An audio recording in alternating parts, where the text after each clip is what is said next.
এবার চিরকুটে শেষ প্রশ্ন। মিস্টার ক্রিস্টোফার লোবো নামে এক অমুসলিম ভাই প্রশ্ন করেছেন, কিভাবে প্রমাণ করবেন যে 9/11 ভেতরের কেউ ঘটিয়েছিল?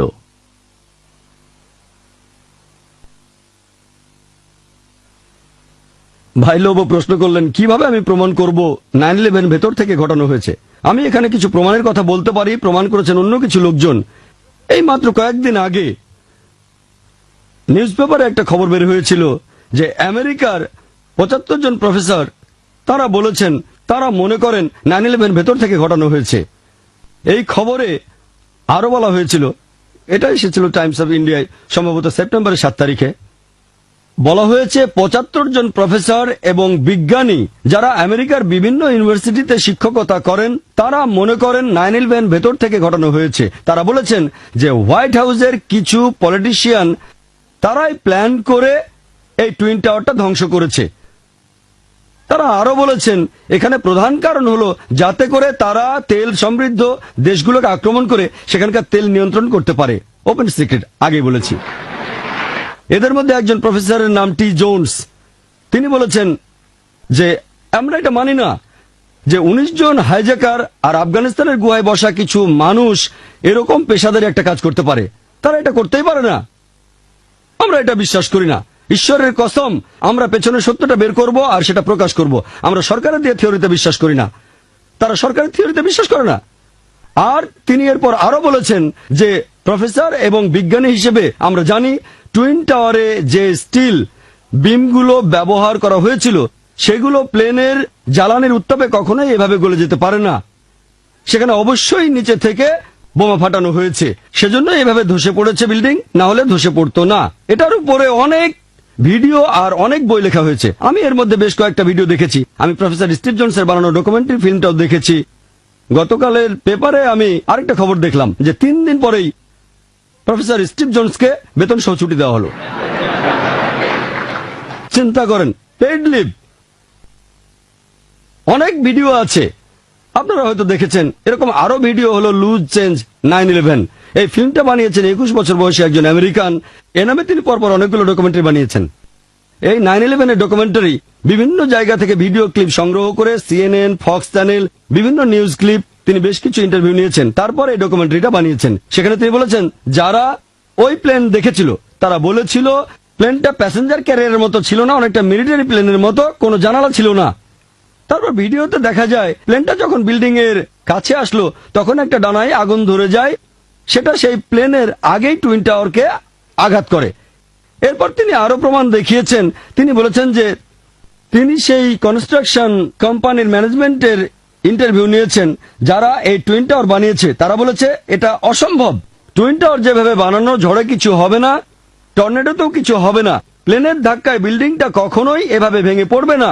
প্লেনের ফুয়েল 1000 ডিগ্রি তাপমাত্রায় জ্বলেছে, বিল্ডিংটাতে কয়েক ঘন্টা ধরে 2000 ডিগ্রি তাপমাত্রা থাকলেও এরকম হওয়ার কথা না। 10 দিন পরে তারা এই মতটা বদলে বলল না, এরকম হতেও পারে, প্লেনের জ্বালানির কারণে বিমগুলো ক্ষতি হতে পারে। আরেকজন প্রফেসর তার মতামতটা বদলাতে চাননি, তার চাকরিটা তখন চলে গিয়েছিল। এছাড়াও তারা কি করেছে সেই ডকুমেন্টারিতে দেখানো হয়েছে।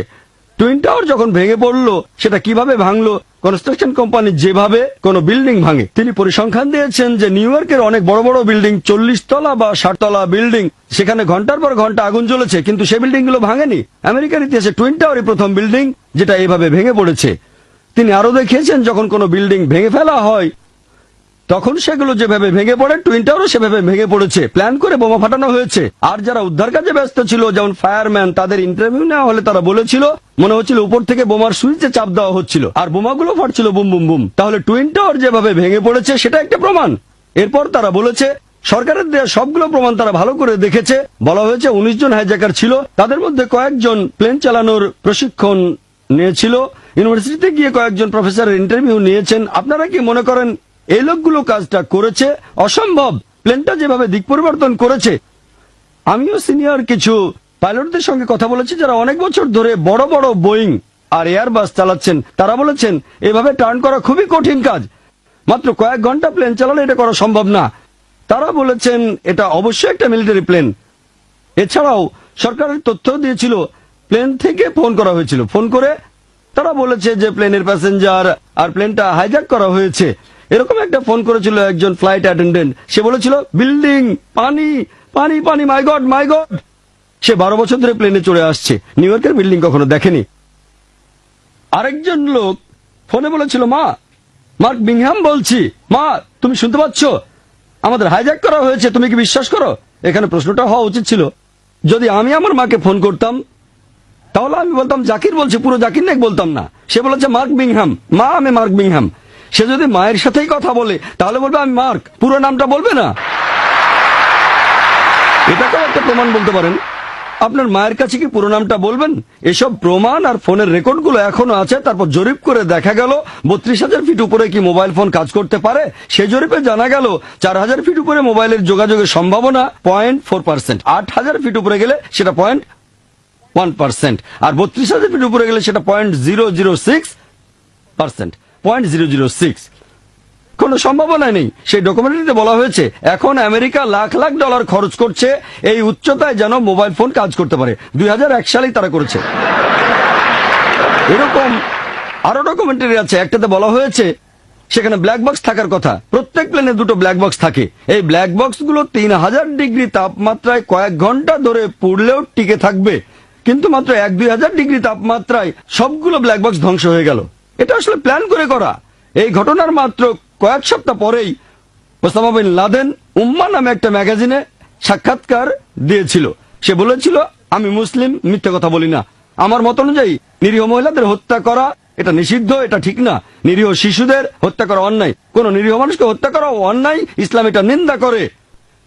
ওসামা বিন লাদেন একটা সাক্ষাৎকারে এই কথা বলেছিল।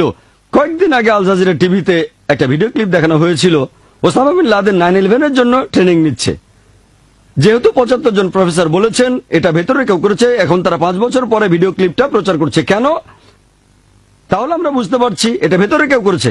আর এই 75 জন প্রফেসর শপথ করেছিলেন ঈশ্বরের কসম অবশ্যই এটার একেবারে শেষ পর্যন্ত দেখব। এরপর পেন্টাগনের হামলাটা নিয়ে বলি। পেন্টাগনে যে প্লেনটা বাস্ট হয়েছে সেখানে ঘাসের উপর কোনো দাগ নেই, কোনো দাগ নেই, শুধু পেন্টাগনের দেয়ালে একটা গর্ত। সেই গর্তটা শুধু প্লেনের মূল বডিটার সমান। আমরা একটা গর্ত দেখেছি, টেলিভিশনে সেটা দেখানো হয়েছিল। প্লেনের 2টো ডানাও সেখানে ছিল, ডানাগুলো বাইরে পড়েছিল, কিন্তু এজন্য পেন্টাগনের কোনো জানালারই কোনো ক্ষতি হয়নি। যদি প্লেনের বডি ঢুকে যায় আর ডানা বাইরে থাকে তাহলে অন্ততপক্ষে পেন্টাগনের জানালার কিছু ক্ষতি হওয়ার কথা, বিল্ডিং এর কোনো ক্ষতি হয়নি। কেন শুধু প্লেনটার মূল বডি বিল্ডিং এর ভেতরে ঢুকে যাবে? ডানা এবং লেজেরও তো ভেতরে ঢোকার কথা। এটা বানানো হয়েছে। অনেকে বলে যে জানেন প্লেনটা মাথার 40 ফিট উপরে ছিল। এখনকার বিজ্ঞান বলে বোয়িং প্লেন যদি 40 ফিট উপরে ওড়ে আশেপাশের গাড়ি উড়ে যাবে। একজন সাবেক সেনা কর্মকর্তা বলেছিলেন, শুনে মনে হচ্ছিল মিসাইল। এটা অবশ্যই মিসাইল। মিসাইল এরকম গর্ত তৈরি করতে পারে। আর সেখানে কোনো ধ্বংসাবশেষ পাওয়া যায়নি। প্লেনটার সামান্য কিছু ধ্বংসাবশেষ পাওয়া গিয়েছিল, একটা ফাইটার প্লেনের ইঞ্জিন পাওয়া গিয়েছিল সেখানে।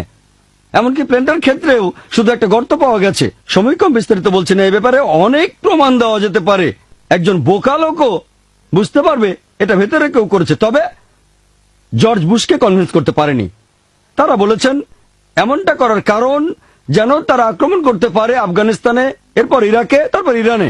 এটা অনুমান করা হচ্ছে যে ইরানেও আক্রমণ করতে পারে। তারা তেল সমৃদ্ধ দেশগুলো দখল করতে চায়। এই সন্ত্রাসী হামলা করার কারণটা কি? একটা হলো অন্যায়, আরেকটা হলো টাকা পয়সার জন্য, ক্ষমতার জন্য। অনেক পলিটিশিয়ান যখন বুঝতে পারে যে তারা ভোট হারাচ্ছে তখন একটা আতঙ্কের সৃষ্টি করে। আমাকে নির্বাচিত করো, নাহলে মুসলিমরা তোমাদের মেরে ফেলবে। গুজরাটের একই ঘটনা। আতঙ্ক সৃষ্টি করা হয়েছিল, আমাদের নির্বাচিত না করলে মুসলিমরা মেরে ফেলবে। পরের টার্মে তারা ক্ষমতায় এলো।